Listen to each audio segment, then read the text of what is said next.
Hi, என்னப்பா எல்லாம் எப்படி இருக்கீங்க? என்னடா இவங்க ஃபோனில் செல்ஃபியாக பேசிகிட்டு இருக்காங்க அப்படின்னு பார்க்குறீங்களா? ஆமாம், இப்போ வந்து நான் எடிட் பண்ணிகிட்ருக்கேன். தனியாக போய் வீடியோ எடுக்கிறதுக்கு கொஞ்சம் டைம் பத்தாது, ரொம்ப லேட் ஆயிடுச்சு. அதனால தான் மொபைல்லையே உட்காந்து பேசிடலாம் அப்படின்னு சொல்லிட்டு பேசினேன். இன்றைக்கி நம்ம கிச்சனில் பாருங்கள் எடிட்டிங் போயிட்டுருக்கு. அதுக்கு இன்றைக்கி என்ன பண்ண போகிறேன் அப்படின்னு பார்த்தீங்கன்னா, ஒரு சில்லி தான் பண்ண போகிறேன்.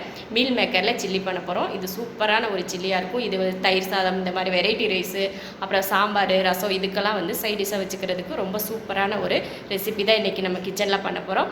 வாங்க அது எப்படி பண்ணலாம் அப்படிங்கிறத பார்க்கலாம். ஸ்டவ் ஆன் பண்ணி கொஞ்சம் தண்ணி வச்சுருக்கேன். சோயா ஊற வைக்கிறதுக்கு கொஞ்சம் சுடு தண்ணியில் ஊற வச்சா தான் சீக்கிரமாக ஊறும். அதனால தான் கொஞ்சம் நேரம் தண்ணி சூடாகட்டும். தண்ணி சூடாயிருச்சு. இப்போ அடுப்பை ஆஃப் பண்ணிடலாம். இந்த அளவுக்கு தண்ணி வந்து நல்லா ஓரளவுக்கு தொடுறப்ப நல்லா சூடாக இருக்கணும். அந்த மாதிரி சூடு பண்ணிக்கோங்க. இப்போ இதில் ஒரு 100 கிராம் அளவுக்கு மீல் மேக்கர் சேர்த்துருக்கேன். இது ஒரு 10 நிமிஷம் கிட்ட ஊறட்டும். அதுக்கப்புறமா எடுத்துக்கலாம். மீல் மேக்கர் ஊற வச்சு 10 நிமிஷம் ஆச்சு. நல்லா ஊறிடுச்சு. ஒரு தடவை இந்த தண்ணியை கீழே ஊற்றிட்டு இன்னும் கொஞ்சம் தண்ணி ஊற்றி கழுவிக்கலாம். வேறு தண்ணி மாற்றி அதில் ஒரு தடவை கழுவியாச்சு. அவ்வளோதான். இப்போ புழிஞ்சு ஒரு பாத்திரத்தில் மாற்றி வச்சுக்கலாம். சோயாபீன்ஸை தண்ணியெல்லாம் புழிஞ்சிட்டு எடுத்து வச்சுருக்கேன். இதுக்கு வந்து நம்ம மசாலா சேர்த்துக்கலாம். ஃபஸ்ட்டு கார்ன்ஃப்ளவர் சேர்த்துக்கலாம். 1 2 3 4 ஸ்பூன் கார்ன்ஃப்ளவர் சேர்த்துருக்கேன். அரிசி மாவு, பச்சரிசி மாவு 1 ஸ்பூன். 4 ஸ்பூன் கார்ன்ஃப்ளவர் போட்டால் 1 ஸ்பூன் பச்சரிசி மாவு சேர்த்துருக்கேன். மஞ்சத்தூள் கொஞ்சம், மிளகாத்தூள் 1 2 ஸ்பூன் மிளகாத்தூள் சேர்த்துருக்கேன்.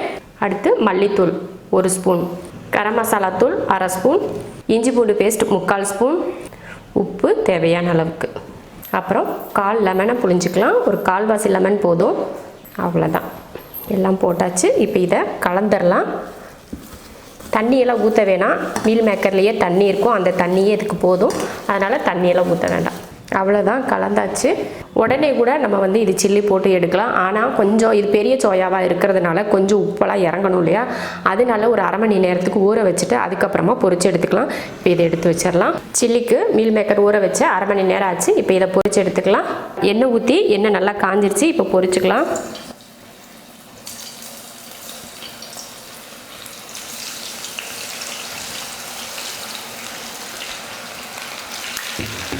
எண்ணெய் போட்டதுமே அடுப்பை சிம்மில் வச்சுக்கோங்க.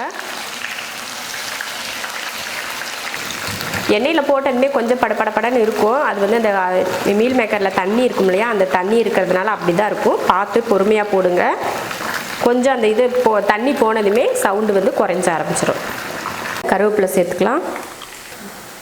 நல்லா மொறுமொறுப்பாக வேக வச்சு எடுத்துக்கலாம். உங்களுக்கு இதில் சாஃப்டாக வேணும் அப்படின்னா போட்டு கொஞ்ச நேரத்தில் எடுத்துடலாம். வேகிறதுக்கெல்லாம் ரொம்ப நேரம் ஆகாது. சோயாபீன்ஸ் வந்து சீக்கிரமே வெந்துடும். அவ்வளோதான், பொரிச்சாச்சு. சூப்பராக சில்லி ரெடி ஆயிடுச்சு. இது போல் மீல் மேக்கரில் நீங்களும் சில்லி செஞ்சு பார்த்துட்டு எப்படி இருக்குன்னு கமெண்ட்டில் சொல்லுங்கள். பிடிச்சிருந்தா லைக் பண்ணிவிட்டு ஷேர் பண்ணுங்கள்.